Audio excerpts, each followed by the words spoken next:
Oi, gente!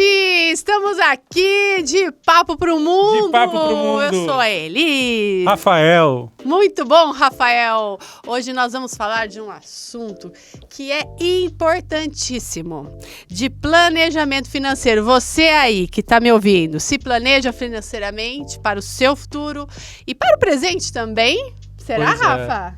Pois é, então, inclusive, Elise, eu tenho um dado aqui, que eu posso dizer assim, quase catastrófico, né? Catastrófico? 78% dos brasileiros estão endividados. Nossa, meu Deus. É muita gente endividada ali. É muita gente nesse endividada. Brasilzão. Pois é. E por isso a gente trouxe aqui um especialista para falar sobre esse assunto, para tirar muita gente da situação de dívida, saber lidar com o planejamento financeiro, né? Com a família individual, ou seja. E esse especialista é o Eli Borochovicius, que é professor de finanças na PUC de Campinas. Antes da gente apresentar o Eli, não se esqueça de se inscrever, de compartilhar e de curtir o nosso canal. E ativar o sininho. Isso, ativa o sininho, porque isso é muito importante para que a gente continue trazendo assuntos interessantes que vai ajudar você no seu dia a dia. Pois é. Não é, Rafael? Exatamente. E além disso, nos apoie. Estamos no Apoia-se. Aí embaixo na sua tela vai aparecer. É só nos apoiar. Então, rapidinho. Pois não é. vai fazer falta no seu planejamento financeiro, eu tenho certeza. Apontar o celular para o QR Code ou clicar no link que está ali na descrição. Tem ali mais, clica em mais, que já está logo embaixo ali. Então vamos lá. Link. Eli Borochovicius, o famoso Borô. Aí, Exato. obrigada aqui pela sua presença. Eu que agradeço. Seja bem-vindo. Bem-vindo ao nosso podcast. Obrigado, tô animado. 100 mil views logo no primeiro dia, hein? Pois é. Vamos arrebentar. É isso aí, gente. Vai lá com os alunos e fala, todo mundo aqui compartilha esse vídeo. Eles vão ver, vão assistir. Muito bom, Borô. E é isso aí, o brasileiro está endividado. Isso sempre foi assim? Então, primeira coisa assim, vamos entender o que é endividado, né? Porque a impressão que a gente tem é que estar endividado é algo ruim, né? Mas não é bem assim uma verdade, né? Estar endividado é você tomar crédito com um terceiro e em algum momento pagar. Então, se eventualmente você está comprando um carro financiado, você está endividado. Sim. Né? Então, até aí, ok, não é um grande problema. Sim. O problema é a inadimplência, que é o não pagamento da dívida. E aí existem dívidas que são dívidas boas, né? Então vamos pegar assim um exemplo bastante simples. Eu hoje atendo, sei lá, alguns clientes aqui na região. E eu não tenho carro, né? Então eu vou a pé, atendo esses clientes e estou fazendo lá, quer dizer, as minhas vendas, eu tenho minhas receitas, eu tenho lá o meu lucro. As pessoas começam a gostar muito do meu produto e começam a dizer, pô, por que você não expande? Por que você não cresce? Fala, legal, mas para eu crescer eu preciso atender clientes fora. E aí eu preciso de um carro. Eu não tenho condições, né? Entendi. Aí eu vou ver quanto custa um carro. Supondo que eu não tenha que pagar nada à vista, né? Quer dizer, só para a gente entender essa diferença do que é uma dívida boa. Então eu vou, de repente, locar um veículo ou eu vou comprar um carro. E na hora que eu compro o carro, ele vai me custar, por hipótese, R$1.000 a parcela. Só que quando eu estou expandindo o meu negócio, eu consigo R$5.000 a mais por mês. Desses 5 mil, eu pago R$1.000 da parcela, tenho um carro na minha mão e sobra R$4.000 no meu bolso. Então foi uma dívida boa. Agora, é importante entender que quando você assume uma dívida, você está assumindo risco. Porque pode acontecer de eu não conseguir vender. E como é que eu pago o carro se eu não estou vendendo? Né? Então, assim, a dívida, ela tem uma associação com o risco. A inadimplência, não. O problema é a inadimplência. Né? O problema é assumir uma dívida e não consigo pagar. O que é que eu faço agora? Né? Tô endividado, mas eu tô inadimplente. E aí é um grande problema. E assim, a gente sempre teve esse problema de endividamento, de inadimplência. E assim, há muito tempo eu ouço... para aquelas pessoas que estão endividadas, estão inadimplentes, né, eu assumo a dívida, tudo bem, mas assim, eu pago quando eu puder. Isso devo, não nego, pago Devo, não quando nego, Você acha que tem um aspecto cultural aí também no brasileiro, da questão do endividamento, da falta de planejamento financeiro? Ou é uma questão de educação mesmo, da escola? Ou vem da família, aquela coisa de pai para filho? Qual que é o teu palpite? Então, é que assim, são várias coisas que a gente precisa analisar, tá? Se a gente for pro exterior, a gente vai perceber que as pessoas não têm muito essa cultura de se endividar, de parcelar.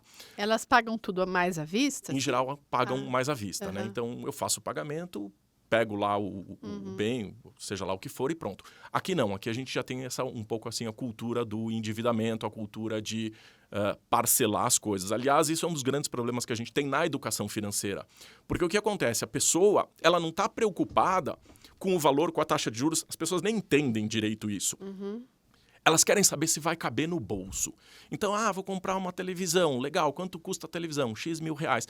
Dá para parcelar? Dá. Quanto vai custar a parcela? Ela Por não vai fazer conta. para ela. Na verdade, ela nem sabe o quanto de juros ela está pagando sabe, naquela não faz TV. a conta. O importante é caber no bolso. Aí ela vai lá e compra a televisão. Ótimo, maravilhoso. Só que ela continua andando lá no shopping, tá passeando. Compra roupa. outra coisa. Aí ela compra outra coisa. É impulsivo, né? Muito emocional, né? E assim, chega no mês seguinte, ela esquece que ela fez a dívida no mês anterior e que as parcelas vão chegar. Chega um determinado momento que isso vira uma bola de neve e a receita que a pessoa tem não é suficiente para todas as dívidas que ela fez. Resultado, ela fica inadimplente. Então, a gente tem um pouco assim a falta da cultura financeira. Educação financeira é algo muito importante, isso deveria ser colocado nas escolas. Então, assim, eu sou desde criança, defensor. Né? E assim, desde criança é possível, porque as crianças, elas não precisam necessariamente trabalhar para ter dinheiro, para ter educação financeira. Não. O simples fato da criança ver que o pai ou a mãe estão trocando o dinheiro por aquilo que ela deseja, né? Ou por aquilo que ela necessita, mas em geral, assim, as crianças enxergam mais o desejo, elas vão copiando. Tem uma história legal, que uma vez eu vi o meu sobrinho, foi ao supermercado, mas ele tinha, assim, 2 anos e estava sentado, assim, sabe aqueles carrinhos, carrinho de compra de supermercado? Ele estava sentado, assim, lá no banquinho, e assim, a minha cunhada empurrando, assim, e daqui a pouco ele pega assim, olha os produtos, ele pega um produto, olha para o produto e põe de volta. Tá caro. Opa! Ele nem sabe preço, ele lá sabe. Então ele copia. Ele copia a família. Sim. Ele copia aquilo que ele vê. Exato. Então, assim, o que é que essas crianças estão vendo? O que é que essas crianças estão ouvindo dentro de casa de pais que não tiveram educação financeira? Então, será que não era a hora, eu acho que sim, já passou inclusive da hora, da gente ter educação financeira dentro das escolas com gente especializada. Isso. Tá? Porque não adianta nada ideia. você falar de educação financeira, e isso é muito comum, porque hoje a gente tem em itinerários formativos, e assim, a BNCC hoje pede isso, de educação financeira. Mas aí o que muitas escolas fazem? Elas pegam um professor de matemática e manda dar educação financeira. É mais ou menos como chegar para um professor de história e falar, vai ensinar química, tá aqui o livro, né? Então, assim, educação financeira não é fazer cálculo matemático. Também tem o cálculo matemático. Tem que saber calcular juros? Tem. Mas, assim, não é... É uma coisa de mindset, né, Boa? Sem dúvida nenhuma. Porque, assim, eu estou falando aqui de consumismo, eu estou falando de vieses heurísticas, eu estou falando aqui de formas de lidar com o dinheiro, que é o propósito do que a gente vai tratar. Como é que eu cuido do meu dinheiro? Como é que eu faço um planejamento? Como é que eu olho para a minha velhice? Isso. Como é que eu vou me estruturar para isso? Então, precisaria ter isso na escola. Ou seja, eu posso dizer assim que é endêmico, ou é pandêmico? É endêmico, né? É endêmico, né? Aqui no Brasil, é endêmico, então, aqui né? mas eu acho que chega a ser pandêmico mesmo, porque será que em todos os países as crianças têm educação financeira? Não é uma realidade, não é uma verdade. Mas eu acho que deveria, né? As crianças deveriam aprender a lidar com o dinheiro, até para depender menos do Estado. E assim, vamos combinar que os nossos pais ou os nossos avós, eles tinham a ideia de, eu vou envelhecer, depois meus filhos cuidam de mim. Acabou essa história de você achar que um filho teu vai cuidar de você. O filho não cuida nem dele, vai cuidar de você. Tá mais tá mais pros avós cuidarem dos netos, né? Pois quantas famílias, né, que a família vive com a aposentadoria do avô, da avó, né? E é uma realidade no Brasil isso. Mas precisa mudar e a gente vai usar esse veículo para isso. Isso. As pessoas que estão nos vendo têm que entender a importância que tem de... Boro, é possível uma pessoa que ganha um salário mínimo, ainda assim economizar para o futuro, economizar, fazer uma poupança, fazer um investimento. Exato, com Quer tantas... dizer, com tão pouco. Porque, infelizmente, essa é a realidade das pessoas. Sem dúvida. Ninguém ganha salários altos. É falar, a gente se endivida. Também tem um lado que, com certeza que você está me ouvindo aí, deve estar falando, também com o salário que eu ganho, como é que eu vou guardar alguma coisa? Eu só me endivido. Se fosse só o salário, tava bom. E com a inflação que a gente tem... Como é que ele sai dessa bola de neve que o cara... Vamos partir do princípio que já está endividado. O que eu tenho que fazer para conseguir viver com tão pouco? Tá. Primeira coisa que eu acho importante aqui a gente dizer existe uma máxima nas finanças que a gente diz, não importa o quanto você ganha, o que importa é como você gasta. Então... Tá? Então a gente precisa de planejamento. E planejamento é importante pôr no papel. Quando eu falo pôr no papel, você quer pôr uma planilha eletrônica? Põe, não tem problema. O que não pode é confiar na sua cabeça. É você achar que você vai lembrar de tudo, tudo vai dar muito certo e vai chegar no final, vai sobrar dinheiro e o que você vai fazer com o dinheiro? Não vai. Esquece isso, tá? Tem que pôr no papel. Tem que fazer planejamento. E aí, existem, assim, regras que a gente pode discutir aqui um pouco. São algumas dicas que a gente pode dar para aquelas pessoas que estão nos ouvindo nesse momento. Mas, assim, a base disso é o planejamento financeiro. Eu ganho pouco, é muito difícil viver com salário mínimo. E aí eu estou falando de salário mínimo nacional, não salário mínimo estadual. A gente não vai falar só do estado de São Paulo, vamos falar do nacional. R$ 1.400 hoje. Você vai gastar quanto de aluguel? R$ 1.000 de aluguel, sobra 400. Você tem que pagar água, luz, condomínio, financiamento. Ou seja, vai tudo pro cartão, né? Não precisa comer, não precisa pagar remédio, não precisa pagar nada. Vai pro cartão. Vai por tudo pro cartão. E aí depois você pede para quem pagar o teu cartão? Você tem que pagar, né? Não, aí você Ou paga o mínimo. Né? E aí você paga o mínimo, vai para o crédito rotativo, que é a taxa mais alta do mercado. Exato. Gente, depois você vai para o crédito parcelado. É um buraco, é óbvio. Então as pessoas elas precisam aprender a se planejar e viver dentro da sua realidade. Isso é uma coisa importante, né? Só que é muito difícil. Você sabe por quê?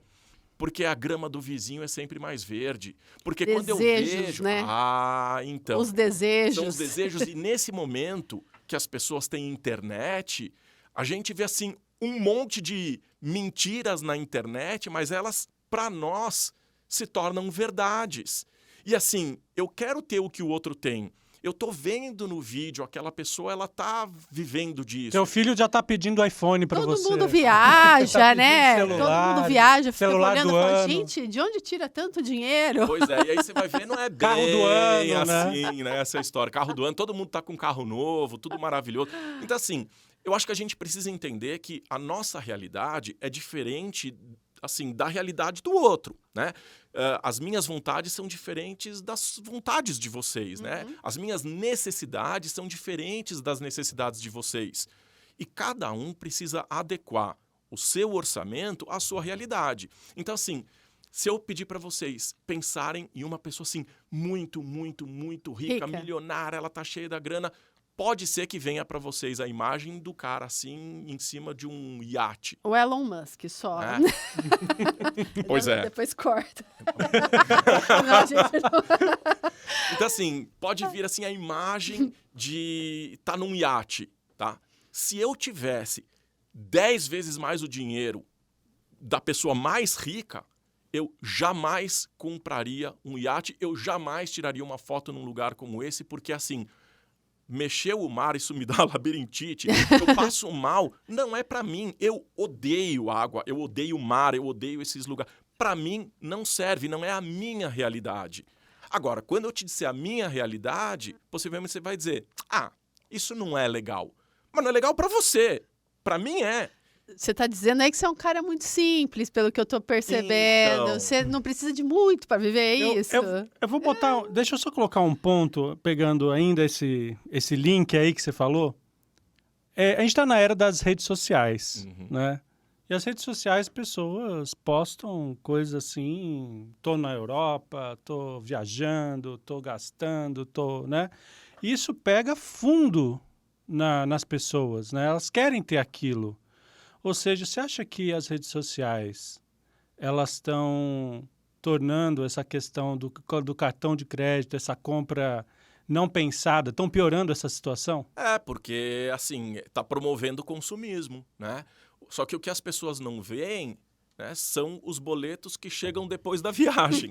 Então, a viagem as pessoas filmam. Os Isso. boletos que não estão pagando, ninguém filma. Todo mundo vê o que está acontecendo de bonito, né? Depois o que a pessoa rala para pagar lá, ninguém vê, né? Quando paga, porque Não ele é? fica inadimplente. Você só vê as pingas que eu bebo. O tombo que eu levo, ninguém vê. Os corre, ninguém vê, ninguém vê né? os corre. Pois é, então assim, eu acho que é um pouco preocupante, sim, porque você estimula o consumismo exacerbado e, de novo, se você não tiver educação financeira, se você não tiver foco, você acaba se perdendo.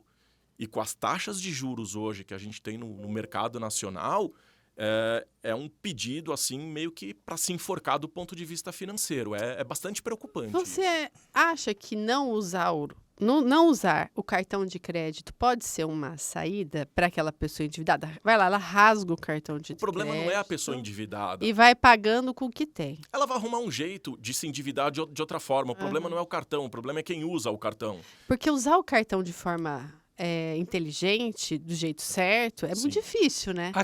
Mas a gente entra aí numa questão, Elis e Boro, que as pessoas que ganham um salário mínimo, elas não têm condições de pagar a comida. Elas vão lá e vão usar o cartão de crédito para poder pagar o almoço, para pagar o jantar, né? É para fazer a compra no supermercado.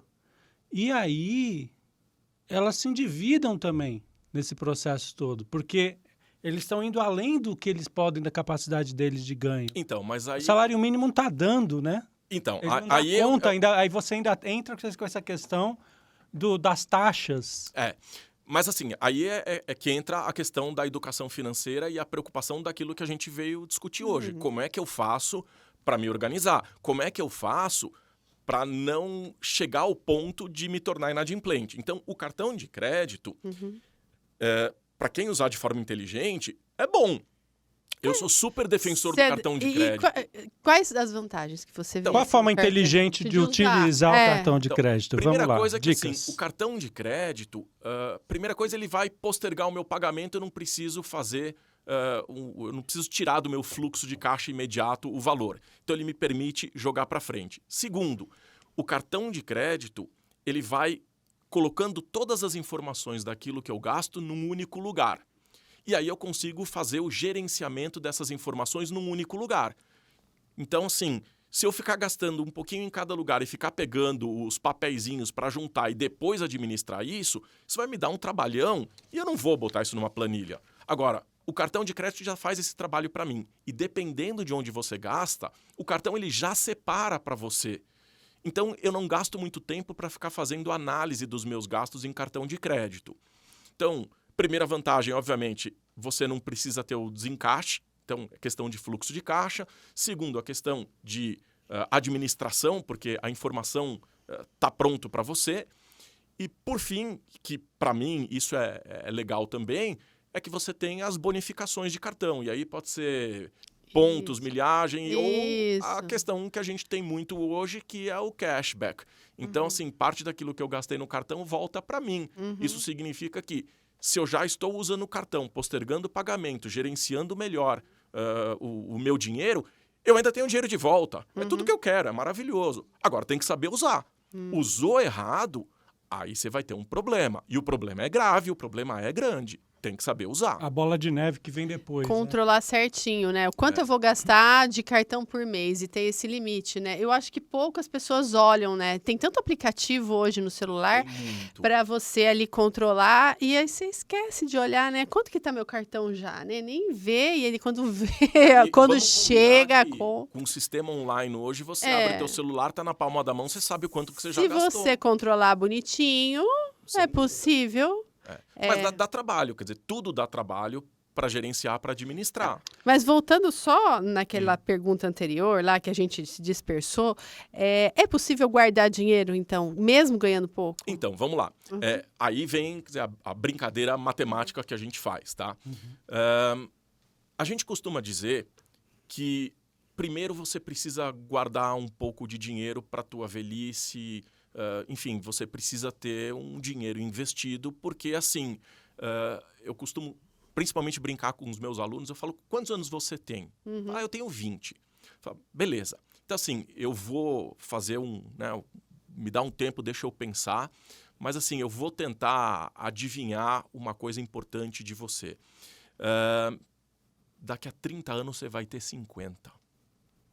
Aí todo mundo dá risada. É óbvio, né? Se eu tenho 20, daqui a 30 eu vou ter 50. Eu falei, pois é. Você sabe que você vai envelhecer, não sabe?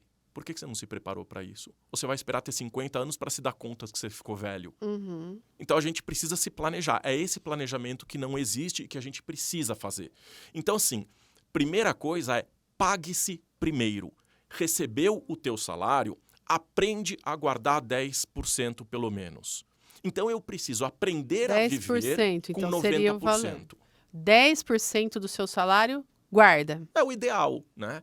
Mas se eu ganho conseguir pouco, guardar mais, guarda pouco. ótimo, né? Sem dúvida. E principalmente enquanto você é jovem, enquanto você mora na casa do pai, da mãe, tem alguém pagando as tuas contas, claro. Começou a trabalhar, em vez de pegar esse dinheiro e sair gastando... Torrando de qualquer... Guarda... Quer torrar? Ok, mas guarda 10%. Não custa você guardar esses 10%. Mas eu tenho que aprender a viver com 90% do meu dinheiro. Eu tenho que guardar 10%. Agora, isso do ponto de vista financeiro. Eu não quero entrar aqui numa questão teológica, mas eu já dei aula, por exemplo, para aluno que falou, não, os primeiros 10% são da igreja. Eu falei, não, tudo bem, então você dá os primeiros 10% da igreja, e aí você vai ter 90%. Então, o teu salário não é 100%, o teu salário é 90%, porque você decidiu que os 10%... Já decidiu que é caridade. Exatamente. E tá tudo bem, mas você vai ter que entender que o teu salário é 90% do total que você recebeu. O ideal seria 80 ali, então. Aí, desses 90, você tira os 10%. Sim. E aí você fica com os 90 para aprender a viver, tá? Claro. Então, primeiro, pague-se primeiro. E por que a gente fala isso? Porque, assim, aqui no Brasil, o que as pessoas pensam? Eu recebo meu dinheiro, eu pago as minhas contas e o que sobrar eu guardo. A gente tem que mudar essa mentalidade. Então, eu recebo meu dinheiro... Só que não sobra. Pois é, mas... Aí que não guarda. Por isso que não guarda. Então, primeiro eu recebo, primeiro eu guardo os 10% e depois eu gasto. Muda essa matemática. Deixa eu só colocar um ponto agora. Você pegou o exemplo do aluno de 20 anos de idade para ele poder fazer isso, que mora com os pais. Isso. Vamos agora pular o tempo. Esse cara cresceu, está casado com família e está endividado. Ele ainda se paga? Então, o ideal é ele se pagar. Então, a meta é essa. Se ele não consegue fazer isso agora, ele tem que buscar essa meta. Como eu vou fazer isso? Então, vamos primeiro trabalhar esses percentuais para entender como é que eu divido isso e depois a gente chega no grande problema, tá? Então, assim, qual é o ideal? 10% eu guardo e eu tenho que aprender a viver com 90%, tá? O meu estilo de vida tem que se adequar à minha capacidade financeira, porque senão... eu vou começar a me endividar, tomar dinheiro dos outros o tempo inteiro, em vez de eu guardar o meu dinheiro. Se aquete aí, se conforme com a sua vida, né? Ou se quiser mais, procure ganhar mais, não é isso? Então, e aí assim, você sabe qual que é a diferença do rico pro pobre? Qual? É o juro, o rico recebe, o pobre paga. Tá? Então, essa é a questão, tá? Primeiro... É verdade. Primeiro, eu guardo, eu tenho que perseguir isso, eu tenho que chegar a essa meta. É difícil? Óbvio que é difícil. Se você recebe R$ 1.400, salário mínimo, tira 140 para você viver. Não dá. Então, assim, como é Tirou que a gente a comida vai fazer ali. isso funcionar? E aí eu respondo a tua pergunta, tá? Primeiro, eu preciso ter um estilo de vida que caiba dentro desses 90%. Não cabe, eu vou ter que buscar uma outra forma de obter receita. Sim. Eu vou ter que fazer alguma outra coisa. Não dá para você se acomodar achando que isso é o suficiente e tá ok. Não tá. Não dá, vai fazer outra coisa. Eu preciso ter mais uma fonte de renda. E isso é o que a gente fala na educação financeira. Não dependa de uma única fonte de renda. Eu nasci numa família que meu pai fazia isso. Ele tinha um salário baixo, mas ele vivia fazendo outros bicos. Fora do horário, trabalhava, né, muito. Tinha vários hobbies que viravam negócio. Ele era apicultor, tirava mel, vendia mel. E assim ele ia fazendo várias outras coisas para conseguir complementar a renda. Dá trabalho. Pensar dá trabalho. Você encontrar né, uma nova forma de obter renda, dá trabalho. É óbvio que dá trabalho. Eu não estou dizendo que é fácil, mas eu estou dizendo que é possível. Até porque o cara está dentro do tabuleiro, né? Ele está vivenciando a situação. Tem todo um jogo emocional ali envolvendo que vem externo, do ambiente que ele está vivendo, da própria família, a pressão da família, dos filhos, etc. E as ameaças que ele observa ao longo da vida dele, no lado externo, no trabalho, enfim, né? Sem contar os apelos, né? Lidar com tudo isso é um turbilhão absurdo na cabeça do cara, né? Ele pira, né? Pira. E assim... Ele fica sem norte, ele fica sem saber para onde ir. Mas eu acredito, como ele disse, tem soluções. Tem soluções. Se a pessoa tiver, né, força de vontade ali, pensar em alguma alternativa, uma segunda renda e coisas que possa ajudar, né? É fácil falar. É fácil falar. É difícil fazer. Mas aqui eu tô deixando bem claro, eu não disse que vai ser fácil. Mas eu estou dizendo que é possível. E que passos que essa pessoa tem que seguir? Bom, então assim, primeira coisa eu preciso entender que eu não vivo para pagar conta. Essa é a primeira coisa. Então, eu guardo 10% para minha velhice e para minha aposentadoria. Aí eu tenho 90%. Esses 90% eu vou gastar com sobrevivência? Não dá. Por quê? Porque nós somos seres humanos, a gente precisa se divertir, a gente precisa ter dinheiro também para as coisas alegres, divertidas da vida. Sim. Eu não posso simplesmente deixar de ir na festa de aniversário, eu não vou mandar o meu filho para a festa de aniversário do amiguinho porque não tem dinheiro para comprar um presente. Tá? Então, eu também tenho que viver. Então, como é que a gente separa esses 90%? Tá? 50% vai para a sobrevivência. Tá? Então, 10% já foi embora, né? 50% para sobrevivência. Agora eu só tenho mais 40%. Tá? 50% do meu salário líquido não é muita coisa. Então, quem ganha, por exemplo, R$ 1.400, eu estou falando que R$ 700 eu tenho para pagar água, energia, gás, aluguel, pagar vestimenta do meu dia a dia. Não dá. Não dá, não fecha, a conta não fecha. A conta não fecha. E aí a gente entra na questão do processo inflacionário, por aí vai. Então, assim, nesse caso, eu estou dizendo que o ideal é isso. Eu tenho que perseguir isso. Não dá, eu vou ter que aumentar a receita. Mas, num primeiro momento, se eu precisar tirar o dinheiro, por exemplo, do meu momento de lazer, que é o que eu chamo aqui de diversão, né? Se eu precisar tirar da diversão, ok, porque isso é temporário. Agora, não dá para viver assim. Você não vai viver a sua vida inteira sem se divertir. Senão você enlouquece e pira mesmo, né? E é o que acontece com muita gente. As aí entra em depressão, ansiedade, e aí vai gastar com remédio. E o dinheiro que você gastar, em vez de se divertir, tá gastando, comprando remédio, né? Está aumentando a dívida mais ainda. Outra dívida, né? E aí você começa a ter outros problemas. Então, assim, guarda 50% e aprende a viver com esses 50%. O resto eu preciso dividir em educação. Então, eu não posso deixar de me especializar, eu não posso deixar de ver um curso online, eu não posso deixar de trazer novos conhecimentos. Por quê? Porque o conhecimento também me traz oportunidades. E, de repente, conhecendo gente nova num curso, conversando com outras pessoas, vão chegando novas informações e aí novas ideias, e a partir dessas novas ideias surgem as oportunidades. Até para que eu saia desse estado, né, de salário tão baixo, né? né? Aí vai melhorando a vida, né? Então, assim, essa história de você achar que a educação é uma bobagem... Não. Bom, eu sou professor, né? Eu acredito muito na educação. Eu acho que a educação melhora a vida das pessoas. E ela pode te trazer oportunidades. Então, não pode deixar de investir em educação. Ah, mas é difícil, o dinheiro é pouco, não tem suficiente.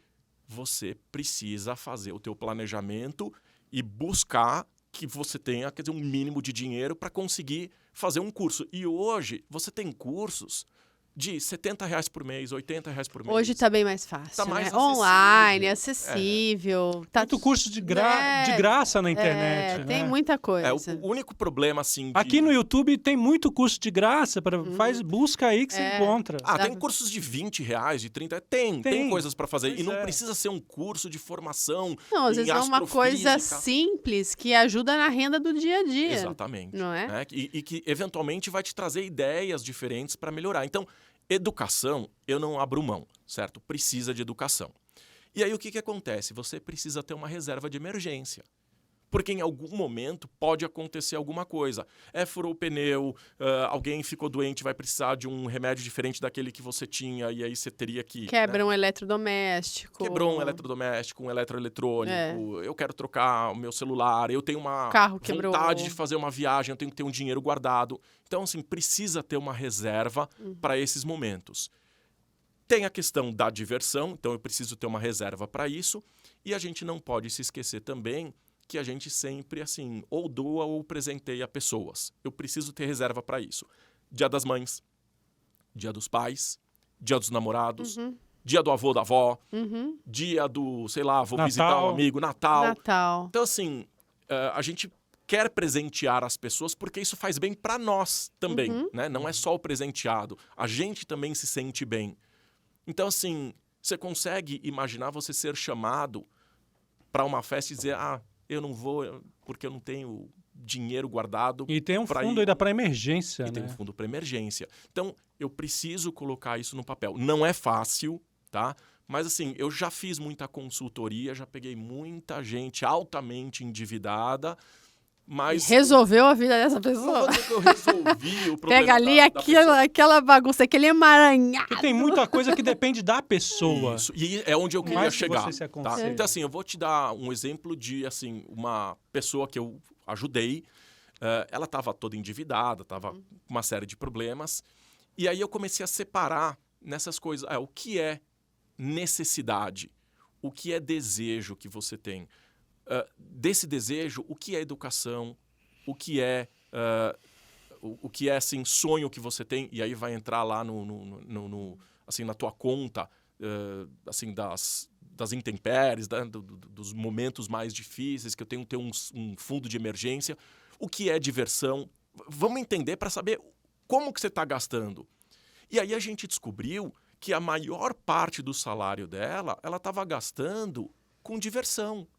Então, assim, é legal se divertir? É óbvio que todo mundo adora se divertir. Só que você não tem capacidade financeira para isso. Para tanto, né? Então, honra primeiro os teus compromissos, que são as necessidades, são as obrigações, e depois você se diverte. Mas isso é uma questão de perfil.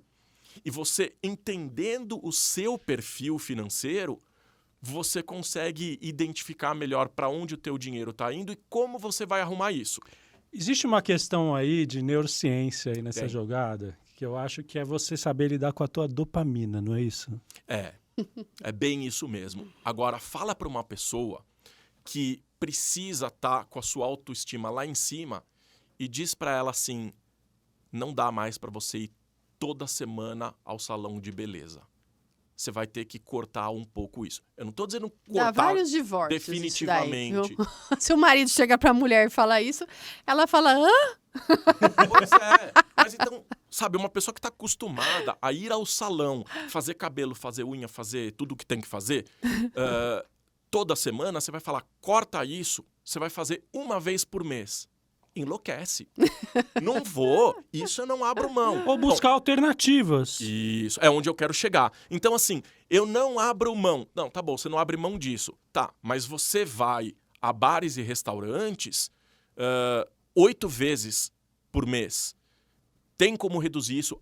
Não. Pelo menos a 3, 4, né? Pois é, mas ou a pessoa só pro precisa final de entender semana. qual é a realidade dela. No ela precisa sábado. entender o momento que ela está vivendo para poder, assim, se adequar à receita que ela tem. E, de novo, a internet é maravilhosa para as pessoas serem influenciadas ao consumismo. Então, eu quero o tênis que está usando, eu quero o sapato que está usando, eu quero a roupa que o fulano está usando, eu quero o cabelo daquela pessoa, mas... Quero viajar para aquele mesmo destino que ele está... destino e por aí. Mas, assim, a sua capacidade financeira não é para isso.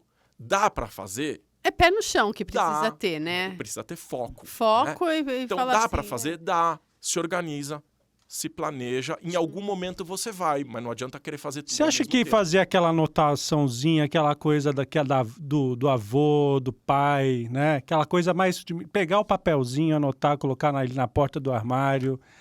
Essas coisas ajudam, né? Aquele lembrete, aquela... Eu não sei se eu posso falar isso aqui. Pode falar de marca, propaganda, essas coisas? Pode? Ou isso pode então, falar, tá mas... Eu não sei se vocês se lembram da propaganda do Quero a Minha Calói. Ah, sim. Lembra disso? Como que era a propaganda? Eles estimulavam a criança a pegar um papelzinho e colocar em vários lugares, do tipo, eu quero minha calói, eu quero minha calói, eu quero minha calói. E aí, assim, os pais iam, sei lá, pegar a camisa, tinha lá, quero minha calói, vai comer, tinha, quero minha calói. Ah, eu lembro. Aquilo ficava na cabeça o tempo inteiro, tá? E aí entra um pouco da neuro, tá? Se você se policiar, se você tiver um foco e se você escrever qual é o teu objetivo, você tende a chegar nele mais rapidamente, a se dispersar menos. Daí a necessidade do foco.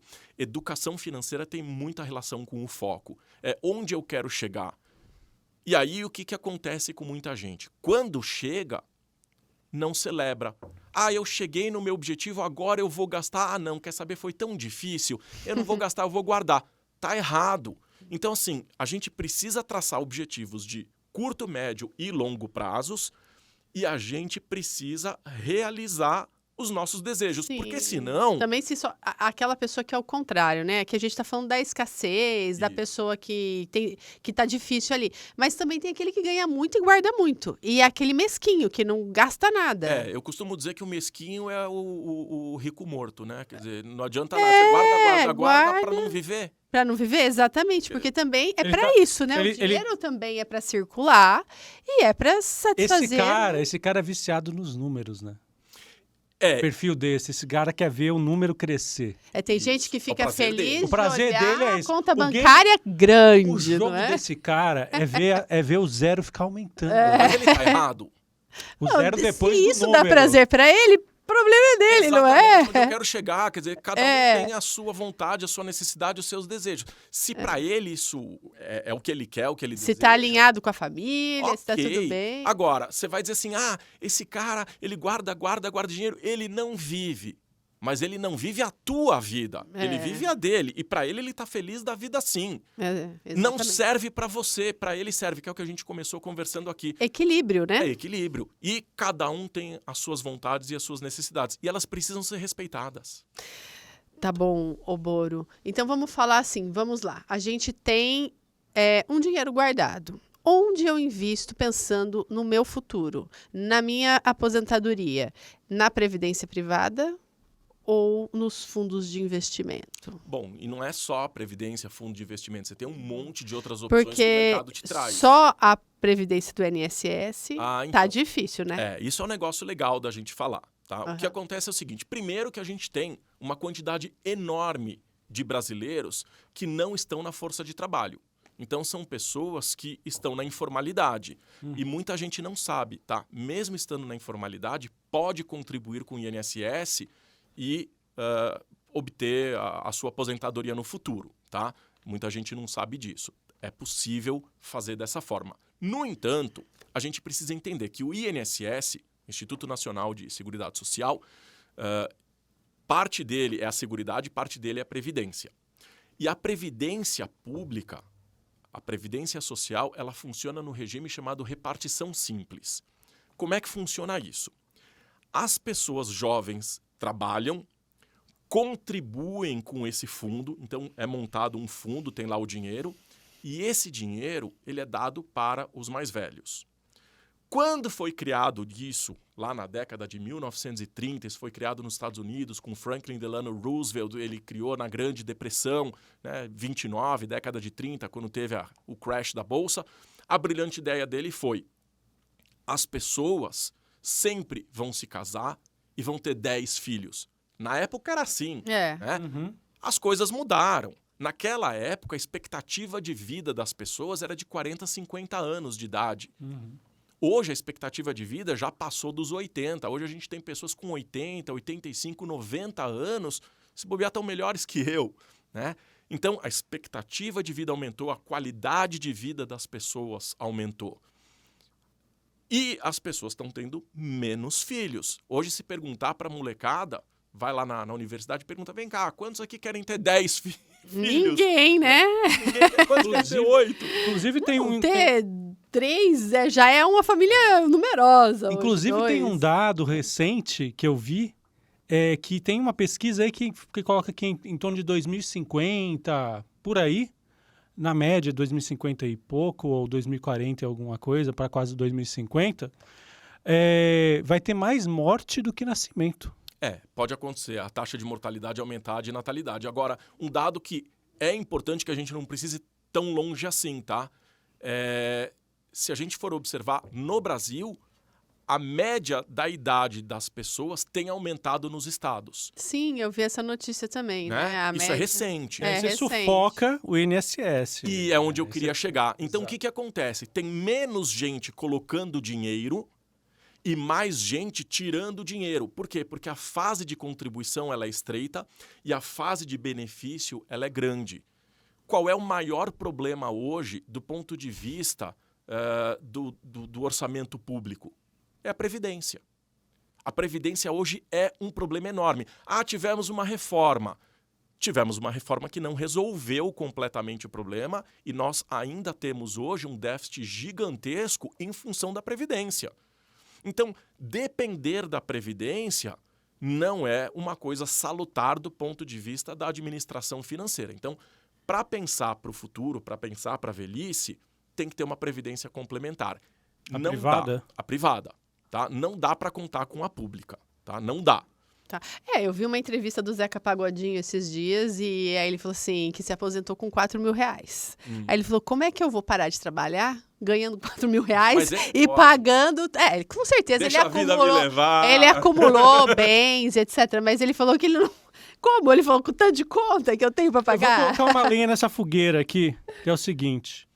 Nesse momento disruptivo que estamos passando, né, de mudança, digitalização do dinheiro digital, enfim, tal, como é que vai ficar essa questão da previdência privada? Tá, porque assim, a previdência privada, diferentemente da previdência pública, ela não funciona no regime de repartição simples, ela funciona no regime de capitalização. O que é isso? Eu, jovem, vou colocar o dinheiro nesse fundo e eu, velho, vou retirar esse dinheiro. Então, eu guardo o dinheiro e eu uso esse meu dinheiro. Eu não vou usar o dinheiro do outro, que é o que tem na repartição simples, tá? Então, regime de capitalização. Eu guardo o dinheiro e quando eu ficar velho, eu tiro esse dinheiro. Eu formo o meu fundo, tá?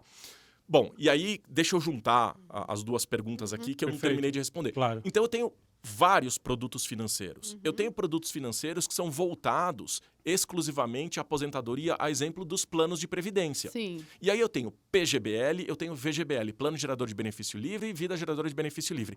Tem as suas características, cada uma delas. O PGBL é interessante para quem é seletista, para quem é CLT. Por quê? Porque eu consigo deduzir da minha base tributável 12% da minha renda bruta. Não vamos ficar falando aqui de números, porque senão cansa as pessoas. Mas assim, eu consigo não pagar imposto sobre 12% e eu vou guardando todo mês. Só que depois que eu fizer esse fundo, no momento que eu for retirar o dinheiro, aí eu pago, e aí depende da tabela que você está usando, se é progressiva ou regressiva, mas eu pago o imposto sobre o total que eu retirar. Então, é interessante o PGBL para quem é seletista e até 12% da tua renda bruta anual. Mais que isso, passa a já não ser mais tão interessante. O VGBL já é o contrário. Eu não tenho benefício fiscal, mas no momento em que eu for fazer a retirada, 10 anos depois de eu ter feito o aporte, eu tenho um pagamento de imposto de renda somente sobre o que rendeu de 10%. Então, fundo de investimento, se for um fundo de longo prazo, que é o que se espera para quem quer aposentar, vai pagar 15% depois de 2 anos. Fundo de ações vai pagar 15%, tá? E aí é sempre 15%. Dependendo do produto que você escolher, você vai estar limitado nos 15% de imposto. Então, o fundo previdenciário, o VGBL, ele é interessante por causa da questão tributária. Tá? Legal. Então, vale a pena colocar um dinheirinho lá? Bom, entre colocar o dinheiro num fundo pagando 15% ou num fundo previdenciário que você vai pagar 10%, melhor. Você coloca num fundo que você vai pagar menos imposto. No entanto, por isso que eu falei dos objetivos de curto, médio e longo prazo, 10 anos é longo prazo. É um dinheiro que você vai pôr e não vai poder tirar. Para ter o benefício de pagar 10% de imposto, eu vou ter que deixar o dinheiro lá 10 anos, porque se eu tirar antes, eu pago um imposto maior. Aí não compensa. Mas eu não tenho só a opção de fundos previdenciários ou fundos de investimento. Tem CDBs nos bancos, e aí o certificado de depósitos bancários, a cada X tempo... O CDB tem sido uma boa aposta, né? Assim... Ele tem sido por várias razões. Primeiro que ele é muito simples e tá todo mundo falando que hoje poupança, né, não é um negócio legal. Mesmo porque hoje você tem CDBs que eles vão fazer a rentabilidade diária. E CDB rende melhor que poupança. Então não faz sentido você deixar o dinheiro na poupança, tá? Aquela pessoa que é conservadora, que está ali o tempo todo com dinheiro na poupança, ela escuta essas siglas, CDB e tantas outras. Ela vai se perguntar, poxa, eu estou tirando da poupança, que é aquela coisa que eu acredito, que eu sempre, né? E vou colocar num CDB, né? Que risco que ela corre com o dinheiro dela? O CDB, o que é um CDB, primeiro? Porque a gente fica falando letrinhas, as pessoas não entendem, tá? Você vai ao banco e vai falar, olha, eu tenho aqui um dinheiro. O banco, ele é um intermediário financeiro. Ele tem, de um lado, pessoas que estão lançando, são pessoas que aportam recursos no banco, e tem gente tomando recursos, tá? Quando você vai depositar, você é um lançador de recursos. O banco, como intermediário, ele vai pegar esse teu dinheiro e vai emprestar numa taxa mais alta e vai ganhar o spread, vai ganhar na diferença. Eu te pago 2 e eu empresto a 8 e eu fico com a diferença. A ideia do banco é essa, tá? É assim que um banco funciona. Ele ganha no spread, além de ganhar nos seus serviços.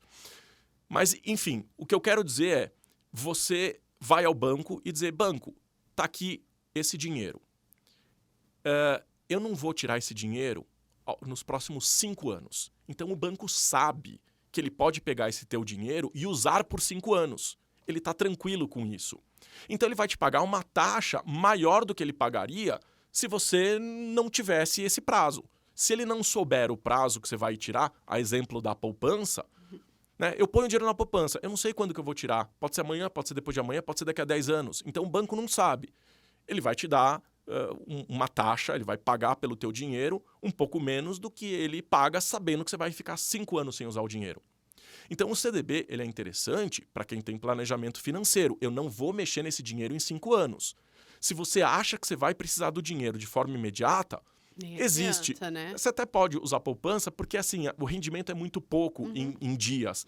Mas existem os CDBs hoje que são de rentabilidade diária. Você aporta o recurso lá e ele vai rendendo e rende um pouco mais que a poupança. Agora, o que é importante, que é a questão da garantia, tá? CDB é um tipo de produto que existe uma limitação de valores, mas estamos falando em R$250 mil por CPF, por instituição, limitado a 1 milhão, é garantido pelo FGC, Fundo Garantidor de Crédito. Tá? O CDB é um dos produtos que tem essa garantia. Então, até 250 mil por CPF, por instituição, eu estou tranquilo, eu estou garantido. Não vai dar problema. Né? Eu tenho essa garantia. E o FGC, muita gente acha que é do governo. Não, não. FGC é uma empresa. Tá? E eles garantem caso você perca a liquidez do teu credor.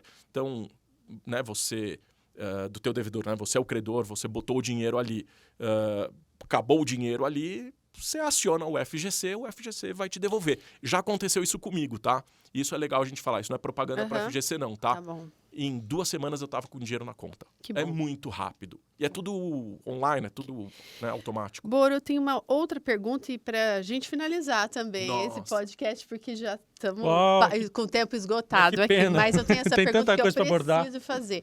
Falando em investimento para o futuro, né? A gente está falando aí de investir no banco. E se aquela pessoa que investe em imóveis, o que você acha que é melhor? Ela comprar um imóvel para ter um aluguel no futuro? Lá, eu tô velhinha, eu tenho aquele aluguelzinho lá. Ou ela manter investindo esse dinheiro em aplicações? Então, eu acho que é importante dizer que existem os fundos de investimento imobiliários. Tá? E aí você consegue diversificar o risco.